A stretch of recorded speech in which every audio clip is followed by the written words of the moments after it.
मनोज जरांगे पाटलांचा मोर्चा आता हळूहळू मुंबईच्या दिशेने येतोय आणि उद्याच्या दिवसात हा मोर्चा मुंबईत धडकणार आहे आणि या संदर्भात माहिती जाणून घेण्यासाठी थेट जाऊया. माझा सहकारी सिद्धेश ताकवले सध्या माझ्यासोबत आहे, तर थेट त्याच्याकडे जाऊया. सिद्धेश, खरं तर मनोज जरांगे पाटलांनी जेव्हा हा इशारा दिला होता आणि घोषणा केली होती तेव्हापासून जे राजकीय वर्तुळात आणि एकंदरीत सगळ्या महाराष्ट्रात जी खळबळ माजलेली आहे ती पाहता आता तो क्षण येऊन ठेपलेला आहे आणि खरं तर हो नाही करत हा मोर्चा आता उद्या धडकलाय. सिद्धेश, काय सांगशील? तू सध्या कुठे आहेस आणि सध्या तिथे परिस्थिती काय? स्नेहा, माझ्या मागचं दृश्य हे खूप बोलकं आहे. दिल्ली तो अभी झाकी आहे, मुंबई अभी बाकी आहे असं म्हणत आता जरांगेंनी मुंबईमध्ये येण्याचा निर्धार केलेला आहे. मी आता चाकणमध्ये आहे. जरांगे पाटील आता कुठल्याही क्षणी या ठिकाणी येथील. कार्यकर्त्यांचा मोठा बंदोबस्त या ठिकाणी करण्यात आलेला आहे. कार्यकर्त्यांचा उत्साह आपल्याला पाहायला मिळतोय. आता राजगुरुनगर सुद्धा क्रॉस जरांगेंनी केलेला आहे. जसं जरांगे पुढे पुढे येत आहेत तसतसं मराठा आंदोलकांकडून, मराठा कार्यकर्त्यांकडून या ठिकाणी आता त्यांचं ठिकठिकाणी स्वागत सुद्धा केलं जातं. माझ्या मागे बघितलं असेल तर डॉल्बी सुद्धा लावण्यात आलेला आहे. त्याच्या पुढे अजून थोडंसं गेलं तर आपल्याला पाहायला मिळेल की एक भव्य क्रेनने एक हार सुद्धा ठेवलेला आहे जो जरांगेंना घालण्यात येईल. कार्यकर्त्यांचा उत्साह आणि कुठल्याही प्रकारचं गालबोट या दौऱ्याला लागू देत नाहीये आणि या ठिकाणी सगळं आपण बघतोय. कार्यकर्त्यांचा उत्साह जरांगे पाटलांना एकमेव जरांगे पाटलांना जो काही उत्साह देण्याचं, जी काही एनर्जी देण्याचं काम जे आहे ते इकडचे कार्यकर्ते करतायत. आपण काही कार्यकर्त्यांशी बोलण्याचा प्रयत्न करूयात या ठिकाणी. काय सांगणार जरांगे पाटील आता थोड्याच वेळात मुंबईच्या दिशेनं जरांगे पाटलांना आजच भेटलो आणि आम्ही आरक्षण घेतल्याशिवाय जाणार नाही. यावेळेस मागच्या वेळेस पण लढ्यात आम्ही सहभागी होतो, यावेळेस पण सहभागी आणि आरक्षण घेतल्याशिवाय राहणार नाही, मुंबईत येणार नाही. काय सांगाल पाटील? आता मुंबई जवळ करतायत, सरकारला सुद्धा घेरण्याचा प्रयत्न होतोय. सरकार कुठेतरी जरांगेंची कोंडी करण्याचा प्रयत्न करतोय. काय आवाहन कराल सरकार? नाही, सरकारचं आता यावेळेस काहीच चालणार नाही. जरांगे पाटील गेलेले आहेत मुंबईला, आरक्षण घेतल्याशिवाय रिटर्न येणारच नाही. आता पण मागच्या वेळेस पण आम्ही लढ्यात सहभागी होतो, यावेळेस पण लढ्यात सहभागी. आता तरुण पुढं इथं पण कुठेतरी मागच्या वेळेस सुद्धा जरांगेंनी नवी मुंबईमध्ये येऊन आंदोलन शमवलेलं होतं. एकनाथ शिंदेंनी शब्द दिलेला होता, तो शब्द सर्वस्वी मानून जरांगेंनी पुन्हा एकदा बॅकआउट झाले होते आणि आता पुन्हा एकदा मुंबई जवळ करण्यासाठी जरांगे निघाले. जर पुन्हा एकदा आश्वासन दिलं सरकारनं तर नेमकं आता पुढची भूमिका काय असणार आहे कार्यकर्त्यांसह जरांगेंची? आता पुढची भूमिका जरांगे पाटील ठरवतील, ती पूर्व दिशा असेल. बोला एक मराठा, एक मराठा. मुंबईमध्ये गेल्यानंतर तुम्ही सगळं मुंबईपर्यंत जाणार का जरांगेंसोबत? हो, आम्ही आता निघालोय पाटलांच्या मागे मागे. पण कोर्टानं तर फक्त एकच दिवसाची परवानगी आंदोलनाला दिली नाही. आम्ही परवानगी नाही आरक्षण घेतल्याशिवाय मागे येणार नाही. आम्ही आरक्षण घेतल्याशिवाय मागे येणार नाही. सरकारने जर समवण्याचा प्रयत्न केला असेल, सरकारनं आश्वासन दिलं जरांगेंना आणि जर जरांगेंनी पुन्हा एकदा मागे पाऊल टाकलं तर त्याचा पुढचा परिणाम काय असेल? पाटील सांगतील ते आम्ही करणार. पाटील म्हणले निघायचं तर निघणार, नाही तर आम्ही तिथंच थांबून राहणार. नक्कीच स्नेहा, जर आपण बघतोय नवीन पिढीसाठी ते गरजेचं आहे आरक्षण मिळणं. पण आरक्षण दिलंय असं सुद्धा म्हणताय भाजप. आरक्षण तेवढ्या आरक्षणाचा आम्हाला काही फायदाच नाही साहेब. काही फायदा नाहीये. भेटलंच पाहिजे आरक्षण, हे आमच्या हक्काचं नाही, कुणाच्या बापाचं. ओके. स्नेहा, आपण बघतोय की कार्यकर्त्यांचा कशा पद्धतीनं उत्साह आपल्याला पाहायला मिळतोय. जरांगे म्हणतील तसंच आणि जरांगेंसोबत मुंबईपर्यंत हे सगळे कार्यकर्ते आता निघणार आहेत. जरांगे नक्कीच सिद्धेश, खरं तर तू म्हणतोयस आणि तू ज्याप्रमाणे संवाद साधतोयस त्याप्रमाणे खरं तर मोठ्या प्रमाणावर आणि खरं तर मागे काही वर्षांपूर्वी जेव्हा हा मोर्चा धडकला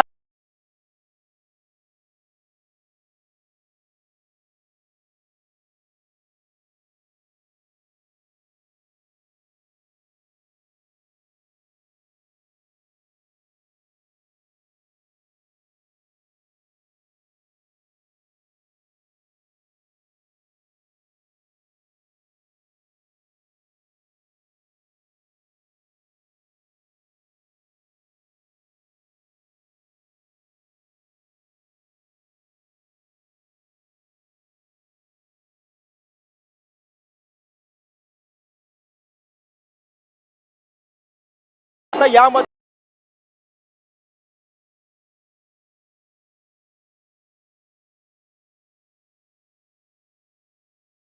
मध्ये आल्यानंतर जरांगे आता नेमकं काय भूमिका घेतात हे सुद्धा पाहणं महत्त्वाचं ठरणार आहे. स्नेहा, सिद्धेश, तू सध्या चाकणला आहेस, थोड्या वेळातच जरांगे पाटील तिथे पोहोचणार आहेत, मात्र त्याच्या पुढचा प्रवास कसा असणार आहे? आणि उद्या 29 ऑगस्ट आहे आणि त्यामुळे उद्या आंदोलन करणारच असं जरांगेंनी सांगितलं होतं आणि उद्या साधारण कधीपर्यंत जरांगे मुंबईत असतील? स्नेहा, जर आपण बघितलं तर जरांगे आता आपण राजगुरुनगरच्या पुढे जरांगे निघालेले आहेत. काही वेळातच आता ते थोड्या वेळात चाकणमध्ये येतील. चाकण पुढचा प्रवास जर आपण बघितला तर तो अतिशय सोपा आहे. त्याच्यानंतर ते फक्त विषय एवढाच आहे की ते 5 ते 6 तास नियोजित दौऱ्यापेक्षा थोडेसे मागे असल्यामुळे त्यांना मुंबईपर्यंत पोहोचण्यासाठी निर्धारित वेळेपेक्षा थोडासा वेळ लागू शकतो. पहाटेपर्यंतची वेळ याच्या आधी दिलेली होती, मात्र पहाटेपर्यंत जरांगे नवी मुंबईपर्यंत सुद्धा पोहोचू शकत नाहीयेत. त्यांना कमीत कमी 9 ते 10 मुंबईमध्ये पोहोचण्यासाठी लागू शकतात असं सुद्धा इथल्या कार्यकर्त्यांकडून काही वेळापूर्वी समजतंय. त्यामुळे आता नेमकं आता जसजसा आता जरांगे पुढे सरकतात तसतसा आता कार्यकर्त्यांचा सुद्धा मान राखण्यासाठी ते थोडंसं सभा वगैरे घेतात आणि त्याच्यानंतर ते पुढे मुंबई जवळ करण्यासाठी निघतात. नक्कीच सिद्धेश, खरं तर मगाशी पण तू या सगळ्या आंदोलनकर्त्यांशी, मराठा समाजाच्या लोकांशी संवाद साधला होता. तुझ्या बाजूला एक छोटा कार्यकर्ता आहे मराठा समाजाचा, भगवी टोपी घालून तो उभा आहे, आपण त्याच्याशी थोडं बोलूयात. मला सांग, तू सुद्धा या आंदोलनामध्ये सहभागी झालेला आहेस. मुंबईपर्यंत तू जातोयस, शाळा वगैरे सगळं सुट्टी वगैरे घेऊन जातोय की शाळेला दांडी मार? आरक्षण मिळालंच पाहिजे, आरक्षण भेटलंच पाहिजे ना. शाळेमध्ये जातोस का? हो. जातोस. मग शाळेला आता काय दांडी मारली का पाटलांच्या आंदोलनात? आरक्षण घेतल्याशिवाय मागे फिर? आरक्षणासाठी दांडी मारली. आझाद मैदानावरती पाटील आता उपोषणाला बसणार आहेत. उपोषणाला बसणार का तू पण? हा, बसणार. आपण पाहतोय स्नेहा, हे चित्र खूप बोलकं आहे. लहानग्यांपासून ते ज्येष्ठांपर्यंत सगळेजण या आंदोलनामध्ये सहभागी होत आहेत. जरांगे अगदी काही वेळामध्ये आता इथे येतील. एसटी म्हणू नको, बसेस म्हणू नको, गाड्या म्हणू नको, 2 व्हीलरवरती सुद्धा हे सगळे कार्यकर्ते निघालेले आहेत आणि एक मराठा लाख मराठा या सर्व घोषणांनी आजूबाजूचा सगळा परिसर जो आहे तो आता दणाणून गेलेला आहे. स्नेहा, नक्कीच धन्यवाद या सगळ्या अपडेट्स बद्दल सिद्धेश. तर आपण पाहतोय जरांगे पाटील थोड्याच वेळात चाकणमध्ये दाखल होणार आहेत आणि तिथे ते कार्यकर्त्यांशी संवाद साधणार आहेत. तर जरांगेंचं यथेच्छ सत्कार करण्यासाठी आणि त्यांचा स्वागत करण्यासाठी तिथे जंगी व्यवस्था करण्यात आलेली आहे. मराठा समाजाच्या आंदोलकांनी आणि मराठा समाजानं तिथे मोठ्या प्रमाणात बंदोबस्त केलेला आहे, तसंच सगळ्या व्यवस्था केलेल्या आहेत. तर पुन्हा मी जाते सिद्धेशकडे. सिद्धेश, आता या घडीला काय अपडेट येते?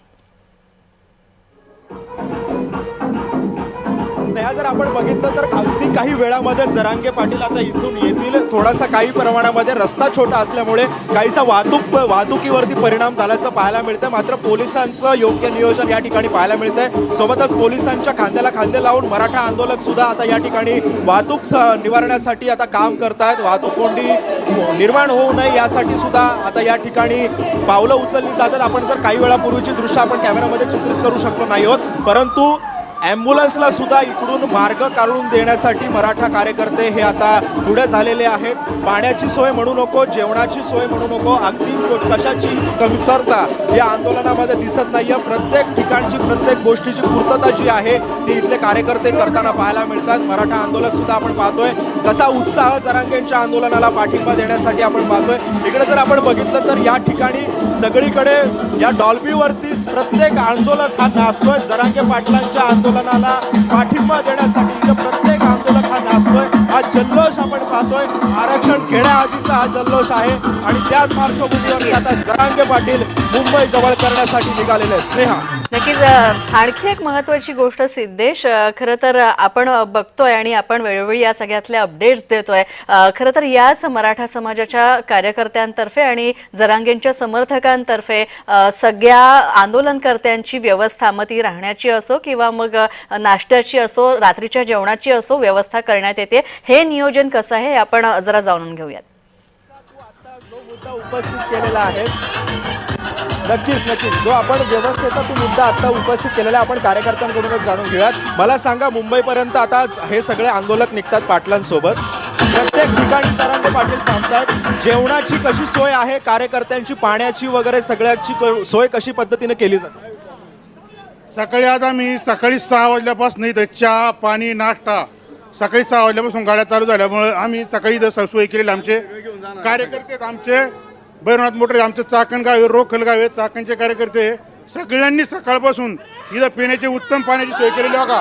पाणी, नाश्ता, चहा इथं सकाळपासून आम्ही सोय केलेली आहे. आतापर्यंत इथं सकाळपासून आम्ही आणि आरक्षण आता संघ घेऊन जाणार आहे. आणि आम्ही पाठीमागून इथून आझाद मैदानापर्यंत आम्ही जेवढं लागण पाणी आणि नाश्त्याची सोय तिथपर्यंत आम्ही घेऊन येणार. पण सरकार हे आंदोलन शमवण्याचा पण प्रयत्न करत आहे. आश्वासनांची पूर्तता केली जाते. आपण जर बघितलं असेल तर राधाकृष्ण विखे पाटलांची समितीमध्ये नेमणूक करण्यात आली. ते सुद्धा जरांगेंसोबत चर्चा करण्यासाठी आता पुढे झालेले आहेत. असू द्या ना, कुणी चर्चा करायला असू द्या. आम्ही एक मराठा, लाख मराठा आणि आमचा शेवटपर्यंत जरांगेला पाठिंबा राहणार आहे. सकल मराठा समाजाचा आहे ना, शेवटपर्यंत जोपर्यंत आरक्षण भेटत नाही तोपर्यंत आमचा प्रमुख मागणी काय नेमकी? आता GR आल्याशिवाय तुम्ही शांत बसणार? GR आल्याशिवाय आम्ही शांत बसणारच नाही. आमच्या मागण्या, आमच्या मुलांना कामाला नोकऱ्या लागल्या पाहिजे. आम्हाला नाही ठिकाणी शिक्षण मिळून सुद्धा 99% गरीब असून 40% जर नोकरी लागते तर ते मोठा अन्याय आहे आमच्यावरती. त्याच्यामुळे आरक्षण भेटल्याशिवाय आम्ही गप्प बसणार नाही. आणि जर सरकारनं जर पाटलांचं ऐकलं नाही तर मग पुढची भूमिका काय असणार आहे? भूमिका काय पाटील ठरवतील ते, पाटील ठरवतील ते. ती भूमिका आमची. दखल सरकारला घ्यायला नाही तर याचे परिणाम वाईट होतील. मराठा शांत आहे तोपर्यंत शांत. पण जर आपण राज्यामध्ये बघितलं तर गणेशोत्सव आहे, सणासुदीचे दिवस आहेत, तर प्रत्येक ठिकाणी समोर सुद्धा मोठं आव्हान असणार आहे. मुंबई काही छोटी नाहीये, मुंबईमध्ये सुद्धा गर्दी होते. जर आपण बघितलं तर मग या सगळ्या गर्दीचं नियोजन करण्यासाठी तुम्ही सुद्धा हातभार लावायला पाहिजे. हा नाही, आमचा हातभार आहे. आम्ही कुठलाही गालबोट सकाळपासून लागले नाही, इथून कुठे गाळ नाही, काय नाही. आपले जे आहे ते शिस्तीमध्ये मुंबईपर्यंत नियोजन कसं असणार आहे प्रत्येक दौऱ्याचं? शांततेत शांततेच्या मार्गाने याच्यात कुठं गालबोट लागणार, कुणाला शिवी नाही, कुणाला काय नाही. फक्त आम्हाला मराठा मतदानावरती भरपूर मराठी नेते ना आपली पोळी भाजणारे आहे आणि आतापर्यंत पोळ्याच भाषेत आलेले आहे. मराठा समाजासाठी यांनी काहीच केलं नाही. जे आतापर्यंत आपण म्हणतो मराठा मुख्यमंत्री पाहिजेवर काय केलं मराठा मुख्यमंत्र्यांनी आतापर्यंत? आपण म्हणतो मराठा मुख्यमंत्री पाहिजे, काय केलं? शिंदे होते की मराठा त्यावेळेस पण शिंदेंनी केलंच की थांबवण्याचा प्रयत्न? थांबवण्याचा प्रयत्न केला, फक्त बोलवण केली, बाकी काय केलं? तुम्ही गुलाल पण उधळलात की सोबत? आम्ही नाही उधळला, त्यांनी उधळला गुलाल. त्यांनी पाटलांनी पण उधळला की गुलाल? पाटलांनी नाही उधळला. हे खायचं केलेलं आहे, बाकी काय नाही. अन्याय केली झालेला आहे मराठी समाजावरती, बाकी दुसरं काहीच नाही. हा फक्त गैरसमज केलेला आहे. केलेली आहे. काय फसवणूक केली? अहो कुठलं काय दिलं नाही, काय दिलंय, काय काय पण आरक्षण दिलं असं सुद्धा बोल. आरक्षण दिलं जातं असं सुद्धा बोल. निवडणुका आल्या की आरक्षणचं हातावर उपसायचं. कोणी राजकीय नेत्यांनी फक्त समाजामध्ये तेढ निर्माण करायचा. हा समाजाचा, तो त्या समाजाचा. फक्त समाजामध्ये तेढ निर्माण करायचा. निवडणुका आल्या की आपली पोळी भाजून घ्यायची, निवडणुका संपल्या की आपली पोळी लय अन्याय आहे मराठीवरती. इतका अन्याय ना, अन्यायाला वाचा फोडण्यासाठी आंदोलन करण्याचा पवित्रा जरांगेंनी घेतलाय. परंतु या सगळ्या पार्श्वभूमीवरती सरकारकडून सुद्धा प्रयत्न केले जात आहेत. या सगळ्या ह्याचा अनेक नोंदी दिल्या. मग घोडं नेमकं अडतंय कुठं? सरकारने याची दखल घ्यावा. ज्यांना नोंदी नाहीत त्यांच्या नोंदी द्यावात. कुणाची कुणबी प्रमाणपत्र नसतील त्यांची कुणबी प्रमाणपत्र द्यावं. सगळ्यांना सरसकट आरक्षण भेटावं ही आमची मराठा समाजाची मागणी. बरं, सरकारनं जर ऐकलं नाही तर मग काय करायचं? मग पुढे काय देतात आता पर्याय वेगळे होतील, बाकी काय होणार? काय होतील पर्याय? आता ते सांगू शकत नाही. सरकारला जड नाही ते मी करायचं नाही, ते सांगायचं नाही साहेब, बाकी काही विषय नाही. कराय मग काय गनिमी गोरीला पद्धतीनं? आम्ही मराठा समाज कोणत्या समाजाविरोधात नाही. छत्रपती शिवाजी महाराजांनी 18 पगड जाते घेऊन हे स्वराज्य उभे केले. आणि असं नाही का मग ह्या समाजाला भेटलं पाहिजे, ते सगळ्यांना भेटलं पाहिजे. आम्ही असं नाही म्हणतो आम्हालाच भेटलं पाहिजे, सर्वांनाच भेटलं. आम्हाला कोणत्या ताटातलं नको, सगळ्यांचं पोट भरलं पाहिजे. असं नाही का आमचंच पोट भरलं पाहिजे, सगळ्यांची पोटं भरू द्या ना. बरोबर आहे का नाही? का आपलं पोट भरलं म्हणून आपण सुखी राहू का? सगळ्यांनी मिळून वाटून खाल्लं तर सगळ्यांचं पोट भरतं ना. 2 भाऊ आहे, एक भाऊ उपाशी राहिला आणि एक भाऊ जेवला. दुसऱ्या भावाला त्याची हे लागतीच का नाही? बरोबर, कळकळ लागतीच का नाही त्याची? किती केलं तरी भाऊ आहे.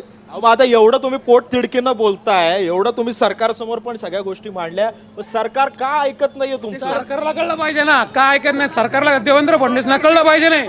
लय अन्याय होता, अति अन्याय होतो.